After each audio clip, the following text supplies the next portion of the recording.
Alright, so hello guys, hello everybody, this is Jolene here from Playa Sonora Realty and we are back at it again with questions for Kyle. Hey, questions for Kyle. It's been a while, Kyle, how are you feeling today? I'm very good. I'm some great deals going on. Oh, that's good to hear. Yeah, it's Well, been really busy. so now we're going to talk about the questions of this week for you, Kyle, and we'll start with the first one. Are you ready? Yeah, I sure am. I'm ready for questions for Kyle. Alright, here we go. So, first question. What can your sellers and buyers expect during the sales process? From the sales process, well, once we have an executed offer, we are going to go through our regular inspection period that you might have in the United States. It's very similar. Okay. And we have a inspection process that we have to go through. You have about 10 days to go through your inspection. You hire the inspector here. He inspects to Arizona standards. He's going to be looking for plumbing issues, electric issues.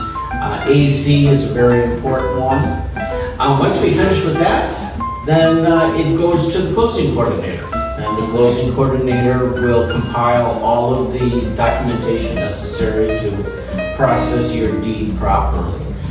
They're going to look at chain of title. You're also going to get a list of your closing costs, and everybody should be prepared about the closing costs here in Mexico. How do you feel about the closing costs towards your clients? Because I know that's like the stressful part for you and the company. It is, and that's why we have our 7-day response period. Once we get the closing costs within the 7-day period, we have about 48 hours to approve them. Sellers particularly have to look at their capital gains tax calculation. The capital gains tax has been a really serious issue here for sellers lately. On the buyer's side, what you're looking for is a 2% transfer tax that the government charges. We're always upfront with our clients that you will be hit with a 2% transfer tax on the purchase price. So that is a big deal. And then you have other costs that are involved with the notario, a trustee bank, and the city registry. Those would be your 3 other bigger closing costs. And what are like just a number out there, percentage at the end of a closing cost? Like maybe 3 to 6 or? Yeah, that's a good question, Jolene. So we quote our client a range to get started of about 3 to 5%. Sometimes it can be all the way up to 10 or 11%. If you have like a $70,000 lot, your percentage is going to go up from there. Okay, it gets higher. Yeah, it gets higher. All right. Unfortunately, it gets higher. What should your buyers be looking for during an inspection? During an inspection itself, definitely look at the AC.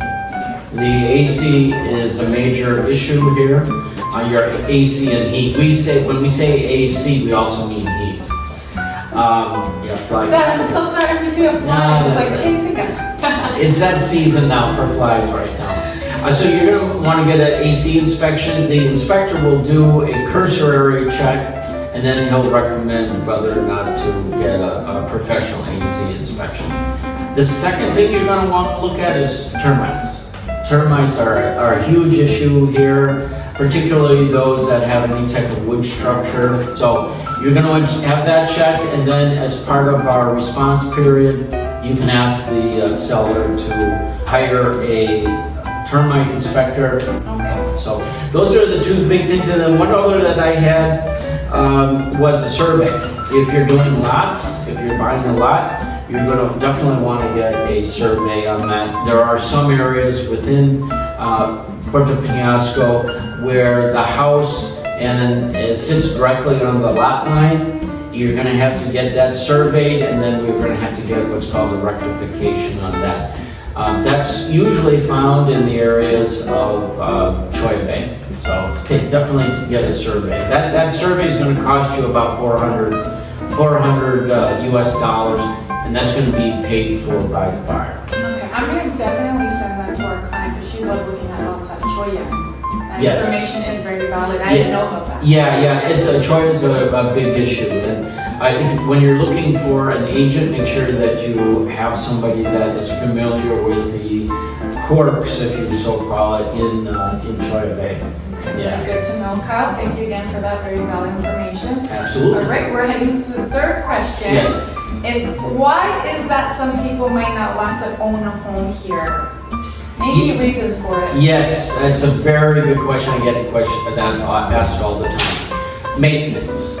If you own a house and you're not here, if you're a live-away owner, you're going to be required to maintain the house on your own. Now, whether that's you do it yourself or if you hire a caretaker, the fact remains you're still going to be responsible for that maintenance. But why do people feel like that's a heavy duty here?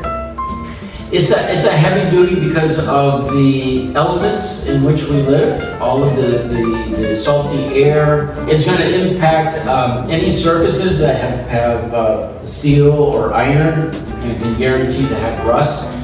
Painting surfaces, anything that needs to be painted, definitely the salty air and the humidity is going to wear down that paint.